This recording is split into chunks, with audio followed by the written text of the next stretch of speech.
আল্লাহ রাব্বুল আলামিন বলেন ওয়া কাদা রাব্বুকা আল্লা তা'বুদু ইল্লা ইয়্যাহু ওয়া বিল ওয়ালিদাইনি ইহসানা। তোমরা তোমাদের প্রভুর ইবাদত করো, এক আল্লাহকে সিজদা করো। ওই ইবাদতের মধ্যে শিরক ঢুকাইবা না, শিরক যুক্ত ইবাদত করবা না, একমাত্র মালিকের ইবাদত করবা। দ্বিতীয় নম্বরে আমার আল্লাহ বলতেছেন ওয়া বিল ওয়ালিদাইনি ইহসানা, বান্দা পিতামাতার সঙ্গে সুন্দর ব্যবহার করো, পিতামাতার সঙ্গে সত্য ব্যবহার করো, সুন্দর আচরণ করো। তোমাদের অন্তরের ডানাটা বিছায়া দাও, এমন ভাবে তোমরা ব্যবহার করো পিতামাতার সঙ্গে। নবীজির যুগের একজন সাহাবী, ওনার নাম ছিল আলকামা। আলকামার ঘটনা তো আপনারা সবারই জানা আছে। আলকামা এমন একজন ব্যক্তি ছিলেন, আলকামা সবসময় ইবাদত বন্দেগী করতেন, ইবাদত বন্দেগীর দিকে লিপ্ত থাকতেন, তাহাজ্জুদের নামাজ পড়তেন, সব সময় আলকামা সদকা করতেন, সবার সঙ্গে আলকামা ভালো ব্যবহার করতেন। আলকামা যখন মৃত্যুর সময় চলে আসলো, আমার অবস্থায় তার জবান দিয়ে কালেমা বের হচ্ছে না। তার বিবি তার পাশে গিয়ে বসে বলতেছে, আলকামা তুমি পড়ো লা ইলাহা ইল্লাল্লাহ মুহাম্মাদুর রাসূলুল্লাহ। আলকামার জবান দিয়ে কালেমা বের হয় না, আলকামা লা ইলাহা ইল্লাল্লাহ পড়তে পারে না, এমন অবস্থা।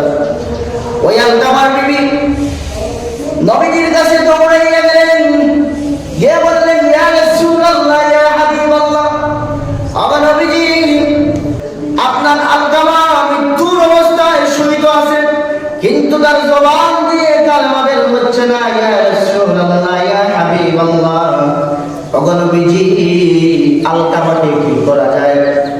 আল্লাহ রাসূল সাল্লাল্লাহু আলাইহি ওয়াসাল্লাম বিলালকে ডাক দিয়ে বললেন, ও বিলাল, একটু আলকামার বাড়িতে যাও, আর একজন সাহাবী সঙ্গে করে নিয়ে যাও, আলকামার বাড়িতে চলে যাও, গিয়ে দেখো আলকামার জবান দিয়ে কেন কালেমা বের হয় না। আলকামার পাশে বসে তুমি তাকে কালেমা শোনাইবা, দেখবা আলকামা কালেমা পড়তে পারে কিনা। বিলাল হাবশী রাদিয়াল্লাহু তাআলা নবী করিম সাল্লাল্লাহু আলাইহি ওয়াসাল্লামের কথা শুনে আলকামার বাড়িতে দৌড়াইয়া গেলেন, গিয়ে দেখলেন আলকামা তার জবান দিয়ে কালেমা বের হয় না। বিলাল হাবশী রাদিয়াল্লাহু তাআলা ওই জায়গার মধ্যে বসে ওই আলকামাকে বলতেছেন, আলকামা মধুর সুরে তোমার জবান দিয়ে কালেমা পড়ো লা ইলাহা ইল্লাল্লাহ মুহাম্মাদুর রাসূলুল্লাহ। আলকামার জবান দিয়ে কালেমা বের হচ্ছে না, এমন এক অবস্থা। বিলাল হাবশী রাদিয়াল্লাহু তাআলা দৌড়াইয়া নবীজির কাছে গেলেন, গিয়ে বললেন ইয়া রাসূলুল্লাহ ইয়া হাবিবাল্লাহ, ওগো নবীজি আমি তো আলকামার কাছে গেলাম, গিয়ে দেখলাম আপনার আলকামা তার জবান দিয়ে কালেমা বের হয় না। বারবার চেষ্টা করলাম, বারবার চেষ্টা করে বললাম তুমি কালেমা পড়ো, কালেমা পড়ো, কিন্তু আলকামার জবান দিয়ে কালেমা বের হয় না। ইয়া রাসূলুল্লাহ ইয়া হাবিবাল্লাহ, এখন কি করা যায়? নবীজি বললেন আমার সঙ্গে চলো। আল্লাহর নবী বিশ্ব নবী রাহমাতুল লিল আলামিন আলকামার বাড়িতে গিয়ে উপস্থিত হইলেন। উপস্থিত হইয়া আলকামার বিবিকে বললেন, ও আলকামার বিবি, তোমার আলকামা তোমার কাছে কেমন? আলকামার বিবি বললেন, ইয়া রাসূলুল্লাহ ইয়া হাবিবাল্লাহ, ওগো নবীজি আলকামা তো একজন ভালো মানুষ, আমি তো সার্টিফিকেট দিতে পারি স্বামী হিসাবে আলকামা বড় ভালো একজন মানুষ, সব সময় তিনি দান সদকা করতেন, যত ভালো কাজ ছিল ইসলামে এগুলো তিনি করতেন। এবার নবী করিম সাল্লাল্লাহু আলাইহি ওয়াসাল্লাম বিবির কথা জবানবন্দি শুনলেন। বিবিকে বলতেছেন, ও আলকামার বিবি, আলকামার মা বাবা কেউ বেঁচে আছে কিনা একটু খেয়াল করে দেখুন, একটু খুঁজে বের করেন। আলকামার বিবি বলেন, ইয়া রাসূলুল্লাহ ইয়া হাবিবাল্লাহ, ওগো নবীজি আলকামার বাবা দুনিয়ার জমিনে বেঁচে নাই, কিন্তু আলকামার মা দুনিয়ার জমিনে বেঁচে আছে। নবীজি বললেন তাকে ডাকো। সামনে ডাকা হলো। সামনে ডাকার পর নবীজি বলতেছেন, আলকামার মা, তোমার আলকামা কেমন?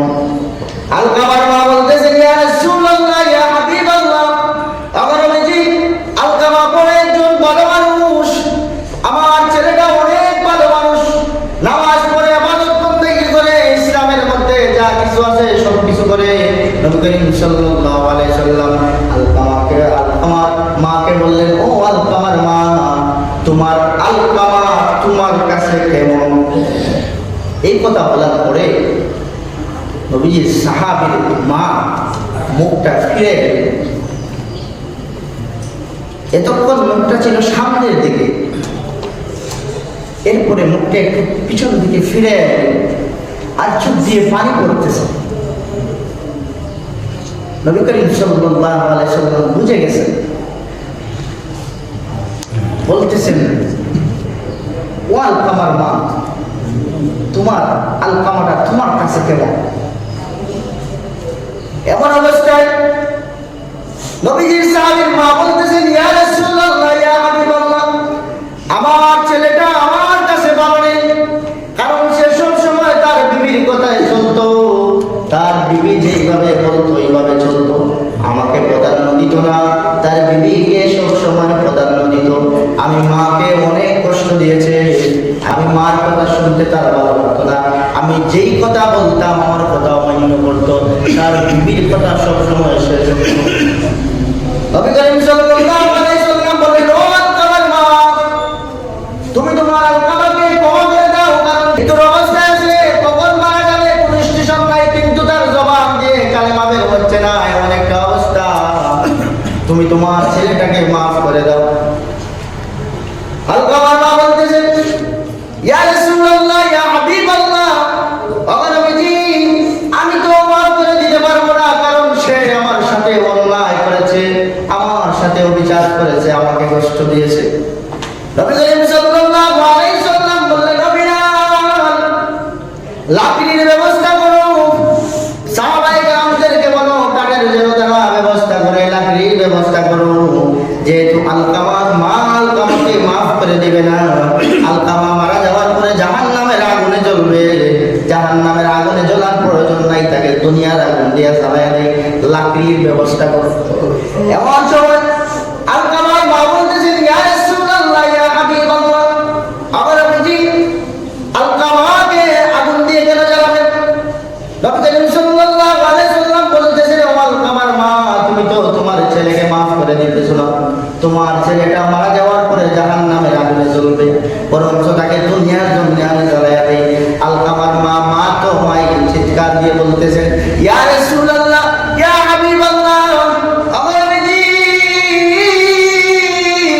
জ্বালায়েন না, জ্বালায়েন না, আমি ওই জ্বালানিটা সহ্য করতে পারবো না, ইয়া রাসূলুল্লাহ, ইয়া হাবিবাল্লাহ, আমি আমার ছেলেটাকে মাফ করে দিলাম। নবী করিম সাল্লাল্লাহু আলাইহি সাল্লাম এই কথা শুনে সাহাবায়ে কেরামদেরকে বললেন, ও সাহাবায়ে কেরামরা, দেখো তো একটু আলকামার দিকে তাকাইয়া তার জবানে দিয়ে কালেমা বের হইতেছে কিনা। তখন আলকামার জবান দিয়ে মধুর কালেমা বের হইতেছে, শোনা গেল, লা ইলাহা ইল্লাল্লাহু মুহাম্মাদুর রাসূলুল্লাহ সাল্লাল্লাহু আলাইহি ওয়াসাল্লাম। শেষ করে দিচ্ছি ইনশাআল্লাহ। মাতা অসন্তুষ্টি থাকার কারণে জবান দিয়ে কালেমা বের হচ্ছে না। পিতামাতা যদি আপনার অসন্তুষ্ট থাকেন, তাহলে দুনিয়ার জমিনে আপনার বিপদ আর বিপদ, মরার আগ পর্যন্ত বিপদ চলবে, শেষ হবে না বিপদ, একটার পর একটা, একটার পর একটা। আর যদি আপনি আপনার পিতা এবং মাতাকে সন্তুষ্ট রেখে দুনিয়া ছেড়ে যাইতে পারেন, বা পিতা এবং মাতাকে সন্তুষ্ট রেখে বিদায় দিতে পারেন, তাহলে মরার আগ পর্যন্ত আপনার রহমতের দুনিয়ার মধ্যে চলতে পারবে। সুবহানাল্লাহ। আমরা সবাই পিতা এবং মাতাকে, যাদের পিতা এবং মাতা দুনিয়ার জন্য বেঁচে আছেন, আমরা যেন তাদের খেদমত করি, আর যারা মারা গেছেন তাদের খবরের জন্য জিয়ারত করি। আল্লাহ পাক যেন তৌফিক দান করেন। সকলে বলি আমিন। দুরূদ শরীফ পড়েন।